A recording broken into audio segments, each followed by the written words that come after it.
Priyanka, coming shortly after Prime Minister had that phone call with the U.S. President Donald Trump, and India, being a mature country, mature player, has been noted here in Washington D.C. as well. I've been talking to a lot of senior officials here in the White House, and they do admit that despite the fact that there were some US officials who were trying to provoke India, India acted with utmost maturity. If you see the statements that came out of India, because India realized that this is a deeper partnership that they have with the US, and that's the reason why they continued to act in a very mature manner. And now what you see today is very important. Let me tell all our viewers that today not only does the Commerce Minister Piyush Goyal, in fact, it's late in the night here, but tomorrow there is a meeting scheduled with the U.S. Trade Representative, Mr. Greer. Parallelly, External Affairs Minister S. Jaishankar will also be meeting Marco Rubio. So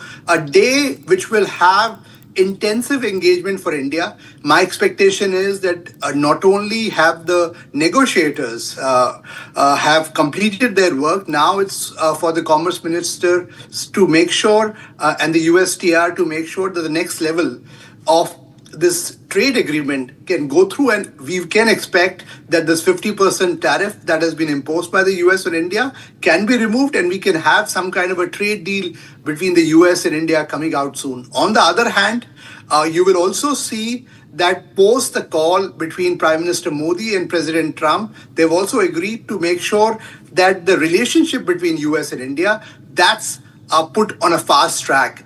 So that's the reason why the U.S. Secretary of State Marco Rubio will be meeting with External Affairs Minister S. Jaishankar. The idea is not only to discuss the bilateral partnership, how do we create a whole agenda for the next level of talks between the two countries, and also to discuss President Trump's likely visit to India for the Quad Summit later this year in India, because that's also very much on cards.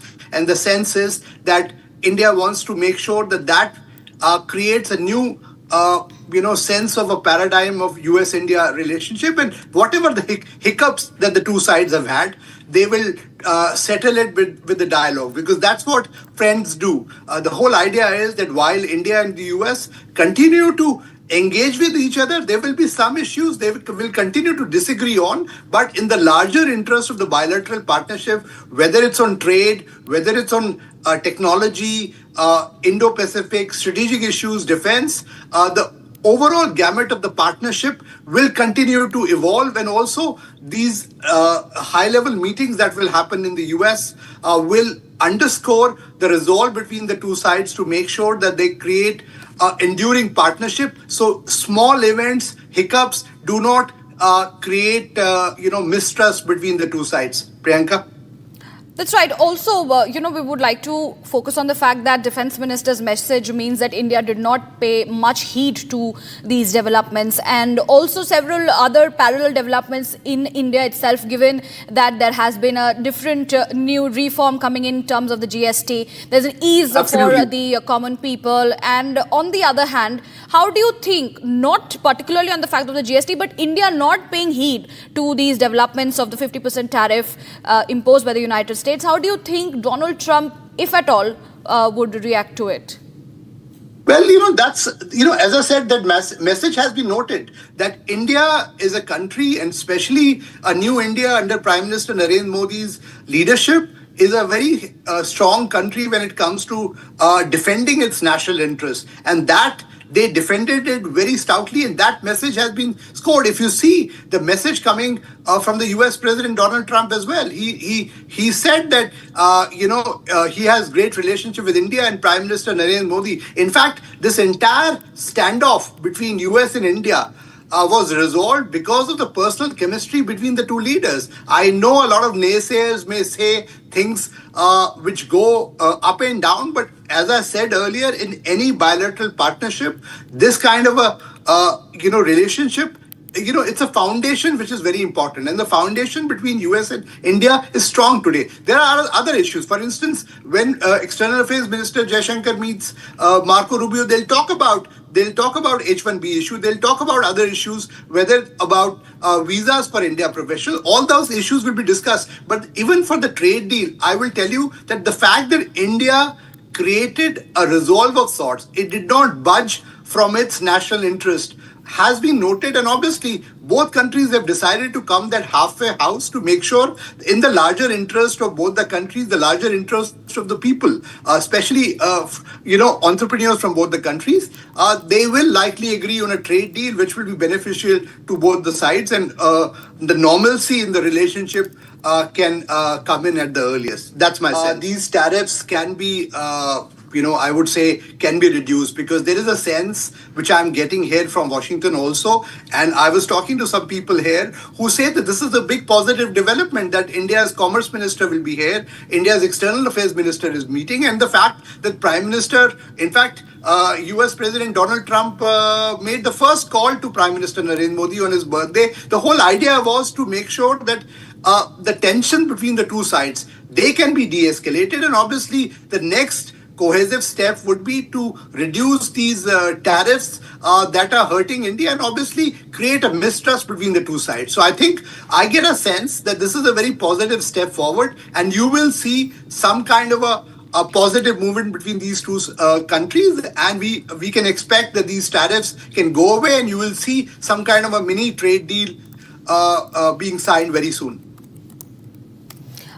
In fact, as you rightly mentioned, this is a very, very important development with Piyush Goyal's visit, and there are conversations happening on the lines of certain negotiations in terms of the trade with the United States. But we know that the US, the administration and Donald Trump both, one hand, have, of course, lauded the friendship between the two countries, but they are also very much focused and adamant on the fact that they want to somewhere put on hold on those countries that are trading with Russia.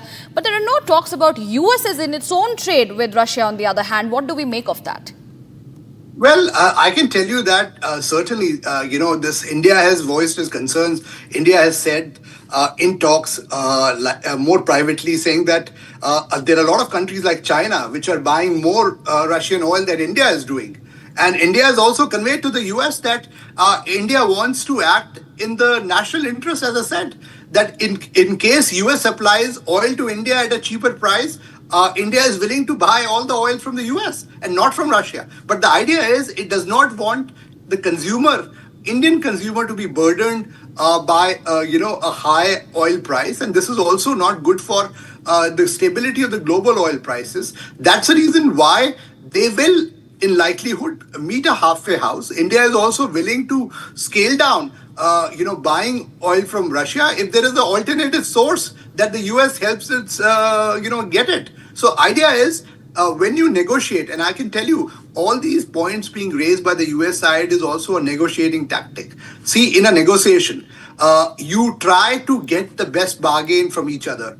And Donald Trump, under him, he's obviously is a businessman, but he also knows that he has on the other side. In fact, I want to jog the memory of our viewers and your memory that, when Prime Minister came here to the US for this summit meeting with Donald Trump, I asked President Trump, who's the tougher negotiator? He said, it's your Prime Minister Modi. He's a tougher negotiator by far. So what is that message, that he's giving? That India has been, under the leadership of the Prime Minister, has been, trying to get a tougher bargain, obviously, and they will make sure that these issues can be resolved. Development, that's what I was telling you, that our relationship is moving on a positive I would say a positive momentum is getting generated in the relationship, and these meetings are a signal that the relationship is back on track, and you will see in the next few months more substantive agenda coming out of it. As I said earlier, you had some kind of hiccups in the partnership. Those hiccups can be resolved through dialogue, and that's the reason why you see these high-level meetings which are happening, and you will see something positive and concrete coming out of these meetings. That's right. Also, for the fact that we would like to touch upon, because there is the H-1B visas also, that is going to be one of probably the key conversations. What do you think? Will there be any sort of talk regarding those H-1B visa holders and entire change that has been brought in by the United States? Let me say it. One, that a lot of misinformation was being spread about this entire H-1B visa issue. One, this $100,000 fee that has been levied is only for new visa which will be issued post September 21st, any petition which is there. So it does not apply to anybody who already has a H-1B visa. That's one. Second thing, does not mean the visa holders can travel freely. In fact, there was a panic which was created because of false report which came out, and obviously certain political parties in India also fueled it. I would say that the new statement that has come out from the White House is very clear that this is part of the reforms that they want to do. And the reality is that India obviously continues to support its people. It does not want any humanitarian challenges for the Indian professionals who are there in the US, and it will continue to raise it. But giving visa is a sovereign right of any country. India, beyond a point, cannot intervene. Like US cannot intervene in India's visa practices. India cannot interfere in the US's visa practices, but it will continue to defend the rights of its own nationals and also to make sure that they are treated humanly. On this entire issue, I want to tell you that this $100,000 will be for new petition which will be filed, and I've been talking to a few IT companies as well. The idea is they want to get the more skilled IT professionals, and that's the reason why these companies, right, tech companies, there's a sense that they will be able to bear that cost. But that's an ongoing dialogue, and India will continue to raise these issues as well.